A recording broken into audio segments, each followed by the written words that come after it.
자, 정영문 선수 1번 적어보세요. 안녕하십니까. 길보학 아카데미 수학과 정영문입니다. 문제 먼저 읽고 문제풀이 시작하도록 하겠습니다.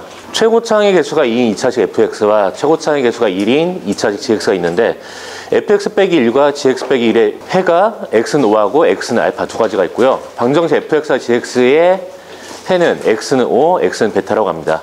이때 y는 37가 두 그래프 y는 fx, y는 gx의 그래프가 각각 만나는 점의 개수가 3개라고 할 때 알파 플러스 베타를 구하는 문제가 됩니다. 앞에서는 방정식이라는 표현이 나왔지만 뒤에 있는 문제는 그래프라는 개념이 나오기 때문에 방정식과 이제 그래프와의 관계를 파악하는 문제가 되겠습니다. 고등학교 1학년 2등급 이상 학생 위주로 한번 문제를 풀어보겠습니다. 사실 연산 자체가 복잡한 문제는 아니기 때문에 그 문제에 주어진 조건 가지고 먼저 얘기를 한번 해보겠습니다. 네, 체크 포인트 먼저 잡겠습니다. 박민희쌤, 얘는 그래프로 따지면 y는 fx랑 y는 어떤 거에 교점이 될까요? a와의 교점. 맞습니다.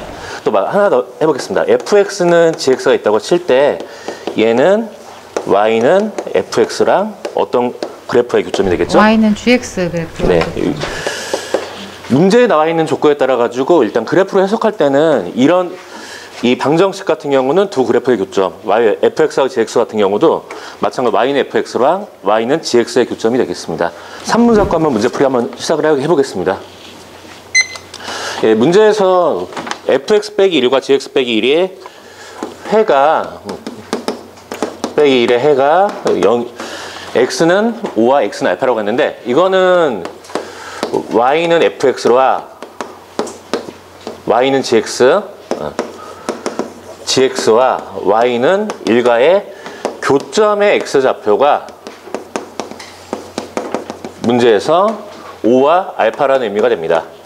마찬가지 fx는 gx 그래프에서도 마찬가지로 이것도 y는 fx와 y는 gx의 교점의 좌표가 이거의 교점의 좌표가 5와 베타라는 의미가 됩니다. 이 조건에 맞게 그래프를 한번 그려주면 좋겠는데요. 일단 아이들 같은 경우는 이 교점 좌표 따지는 게 어렵기 때문에 일반적으로 뭐 이 정도 그래프 같은 거 생각을 하게 되면은 여기서 교점 좌표가 이쪽이 5, 이쪽이 베타. 그러면은 y는 1 같은 경우 따지면은 이쪽이 알파가 나오게 되는데 이렇게 따지면은 이 그래프의 교점이 5와 알파 두 개만 나와야 되는데 이런 경우는 3개가 나오게 됩니다. 이 조건에 맞게 여러 가지 구할 수도 있겠지만 일단 문제의 조건에 맞게 그래프를 그려주게 되면은 한쪽의 그래프가 폭이 좁은 x제곱의 개수가 2인 fx 그래프가 x제곱의 개수가 1인 gx의 꼭지점을 제한 상태에서 이 조건에 만족하게 됩니다. 이 조건에 맞게 좌표를 한번 따져보면은 요 점 좌표가 5가 되겠고요. 이 점 좌표가 베타가 되겠고요.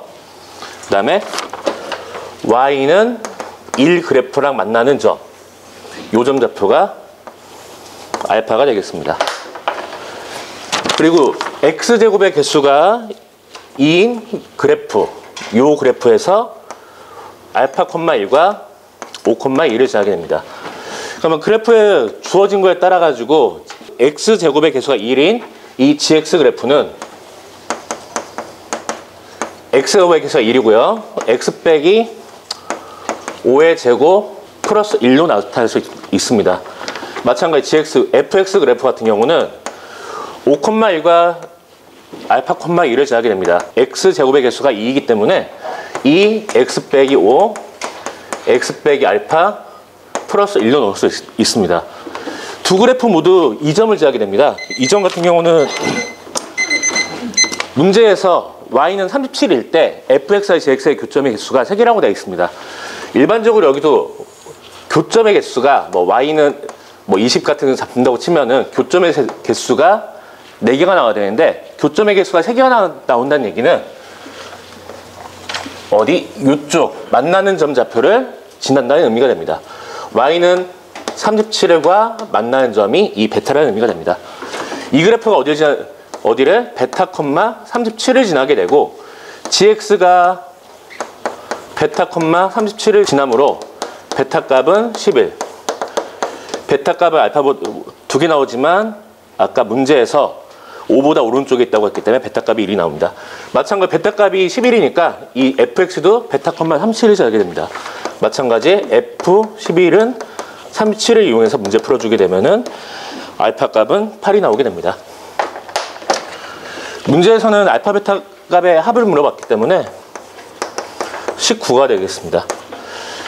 문제풀이에서 가장 어려운 게 이 그래프에서 조건에 맞는 그래프가 이런 그래프고 x업의 개수의 2인 그래프가 여기 5,1 한쪽에 꼭지점 좌표를 지한다는 거는 아이들이 생각하기 좀 어렵겠습니다. 그 3등급 이하 학생들 같은 경우는 이런 그래프 같은 경우 개형을 몇 개 더 그려가지고 조건에 맞는 그래프가 이런 형태가 되는 거를 좀 확인하면 좋을 것 같고요. 출제율과 난이도 한번 확인을 해보면 난이도가 어렵긴 한데 이번에 강서고등학교 이제 마지막 문제가 이거랑 유사한 형태의 문제가 나왔습니다. x제곱의 개수가 마이너스 2인 형태로 나왔고요. 어렵긴 하지만 마지막 문제를 충분히 출제할 만한 문제라고 생각을 합니다. 난이도 같은 경우도 아이들이 실제 이 그래프의 형태만 떠올리면은 연산 자체가 어려운 문제는 아니지만 이런 문제를 처음 접하는 아이들은 그 그래프 개형보다는 2차식이라는 용어를 생각해가지고 식으로 접근하게 되면은 오래 걸리거나 답이 안 나올 가능성이 높습니다. 난이도는 3.5를 잡도록 하겠습니다.